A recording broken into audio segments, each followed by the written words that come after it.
Hi guys, welcome to my channel जुइस kitchen. आज আমি বানিয়ে নিয়েছি গোকুল পিঠা।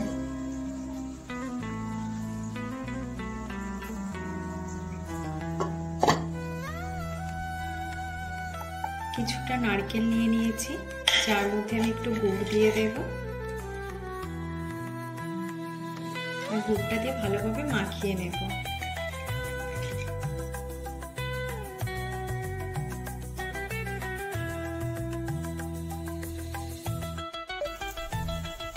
এবার এর মধ্যে দিয়ে দিচ্ছি সন্দেশ।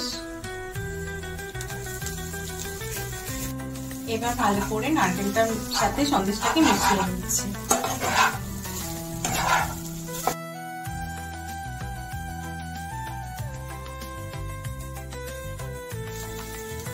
এবার এর মধ্যে দিয়ে দিচ্ছি অল্প পরিমাণ দুধ।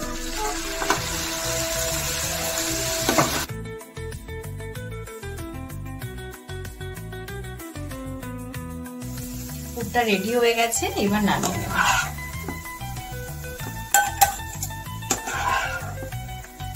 এবার এটাকে রাউন্ড শেপ করে একটু চ্যাপ্টা করে নেব। এক এক করে পুরটাকে আমি রেডি করে নিয়েছি। এবার ব্যাটারটাকে রেডি করে নেব।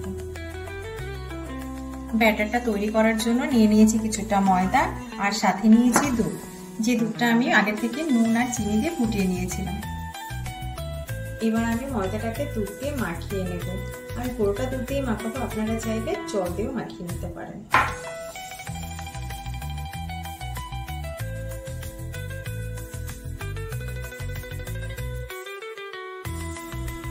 ব্যাটারটা রেডি হয়ে গেছে। বেশি পাতলাও নয়, খুব বেশি গাঢ়ও না। পিঠাটা ফ্রাই করার জন্য গরম করা প্যানের মধ্যে রিফাইন তেলটা দিয়ে দিচ্ছি। রেখে দেওয়া পুরটাকে ব্যাটারের মধ্যে দিয়ে দেব। গরম হয়ে যাওয়া তেলের মধ্যে ফ্রাই করার জন্য পিঠাটাকে দিয়ে দিচ্ছি।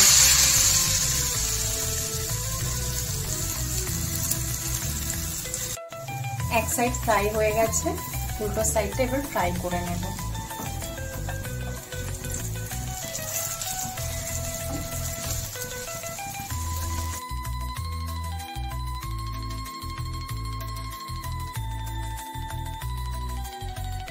কালারটা গোল্ডেন ব্রাউন হয়ে গেছে, এবার নামিয়ে নেব। এবার আমি তৈরি করে নেব চিনির সিরাপ। তার জন্য দিয়ে দিচ্ছি 4 চামচ চিনি। দিয়ে দিচ্ছি অল্প পরিমাণ জল।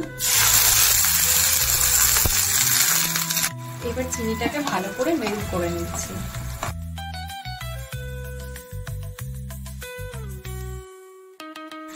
এবার দিয়ে দিচ্ছি পাটালি গুড়টা, কালার আর স্মেলের জন্য। উপর থেকে বাবলসটা এসে গেছে, মানে শিরাটা তৈরি হয়ে গেছে। পিঠাটা দিয়ে ভালো করে মিশিয়ে নেব।